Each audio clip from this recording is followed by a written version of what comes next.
Call me child of God, New Vision 05. Je, ushawahi kukaa na kujiuliza mbona neno kwa nini linatumika sana? Au ushawahi kukaa na kujiuliza mbona huwa unaambiwa kila siku? Basi nikwambie tu, neno kwa nini limebeba mafanikio makubwa sana. Kwa nini ni neno dogo kwa herufi, lakini kubwa kwa uzito wa hisia? Ni swali lisilo na umri, linaloulizwa na mtoto mdogo kwa macho ya mashaka na mzee kwa moyo wa huzuni. Ni mlango wa kutafuta majibu, daraja la kuelekea ufahamu, na wakati mwingine ni kilio kisichotamkwa kinachobeba maumivu ya moyo. Kwa nini alinichagua kisha akaniacha? Kwa nini watu wazuri huumia zaidi? Kwa nini bidii haionekani lakini makosa yanatambulika kwa haraka? Kwa nini ndoto hufa kabla ya kuota matawi? Kwa nini ni kioo cha ndani yetu?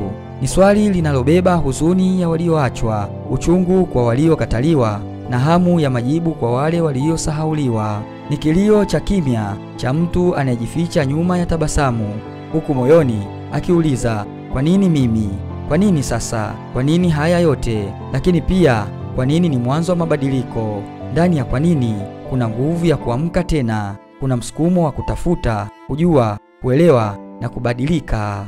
Kwa nini nishindwe wakati naweza? Kwa nini nisiwe bora kuliko jana? Kwa nini niachane na ndoto zangu kwa sababu ya maneno ya watu? Kwa nini? Ni swali lenye machozi na matumaini. Ni swali la moyo unaotaka kuelewa, lakini pia ni mlango wa moyo unaotaka kupona. Mimi ni Talent Supporter. Badilisha maisha yako leo ndani ya neno kwa nini.